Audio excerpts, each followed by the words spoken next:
Hi, I'm Kelsey. I have my bookish hat, and today I am going to be bringing you a book review of the Welcome to Night Vale novel by Joseph Fink and Jeffrey Cranor. I read this during Genrethon earlier this month, and I counted it as urban fantasy for the readathon. Now, you may be aware that this book is based on the podcast of the same name. I actually saw the book first on Goodreads and in bookstores, and it piqued my interest because it seemed weird and quirky and offbeat in a way that I might really enjoy. But because I am totally out of touch with the world of podcasts, I had never heard of the podcast, and so I looked it up and I started listening, and I really enjoyed it. The podcast and the book both take place in the fictional desert city of Night Vale, where really weird stuff is commonplace. It's kind of comedic horror, and I don't usually like things that are creepy, be they books, movies, whatever.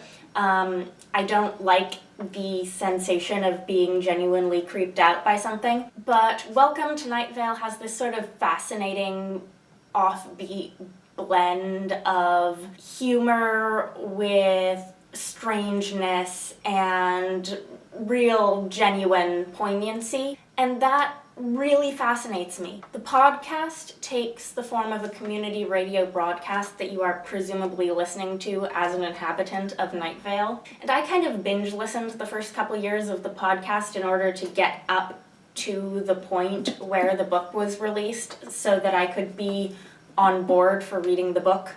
And for me, maybe because I've listened to so many episodes of the podcast in a relatively small period of time, some episodes can be a little hit and miss for me. Sometimes I'm rolling over in uncontrollable laughter, and sometimes something will just hit me and I'll be in total awe, but sometimes whatever the gimmick of the episode is will fall flat for me. But overall, it is a thing that I really enjoy, and I also really enjoyed this book. I don't think you need to listen to the podcast in order to enjoy the book. This is sort of an independent story that takes place within the town of Night Vale, and it centers around characters who have been present in the podcast, but not in a really major way. There are sections of this that are written as if they were a radio transcript of what is the normal material of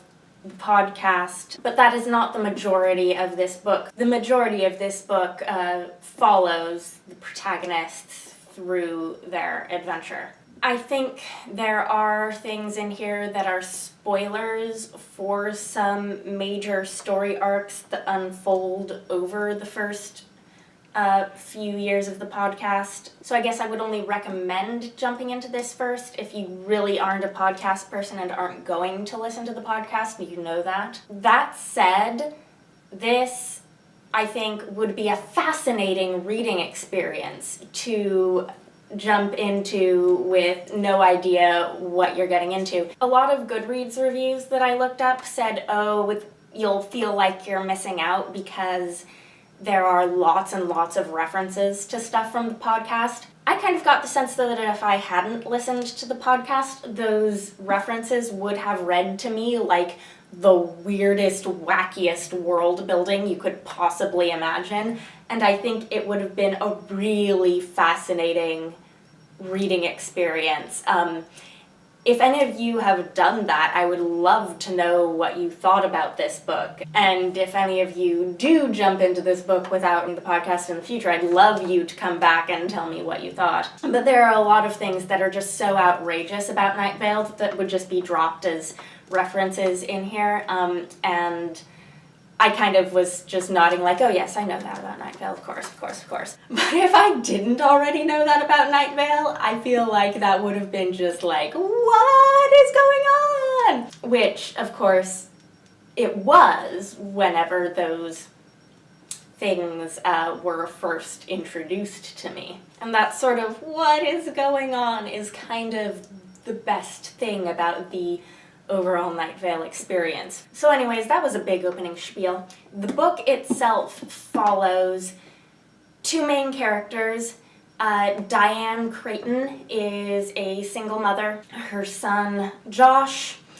is a shapeshifter and can take any form at any time, and she is struggling to be a good mother to him. On the other hand, we have 19-year-old Jackie Fierro, who runs the Night Vale pawn shop, and has done so for as long as she can remember. She has also been 19 for just about as long as she can remember. And one of the things you will quickly learn is that time does not work in Night Vale. And this is very much a family story, and it's very much, I guess, a coming-of-age story for Jackie.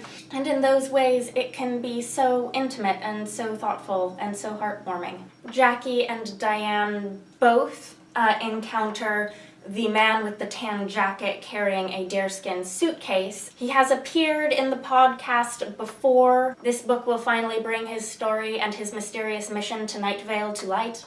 He gives Jackie a piece of paper that says King City. It is stuck in her hand. She cannot get rid of it. It always appears back in her hand. And this throws her entire life routine that she relies upon into total disarray. And she begins to question everything that it turns out she doesn't know. Meanwhile, Diane thinks she might actually know the man in the tan jacket about whom no one else can remember anything. And both Jackie and Diane are troubled by the mysterious appearance of someone named Troy. The search to get to the bottom of this mystery will bring Jackie and Diane together. It will take us to places such as Old Woman Josie's house, the lab of Carlos the scientist, the dread Night Vale library itself, and perhaps, just perhaps, out of Night Vale to some place called King City. Ultimately, however, this novel will always come back to family and how we try to relate to each other and all of the things that we do to get by in an unpredictable world.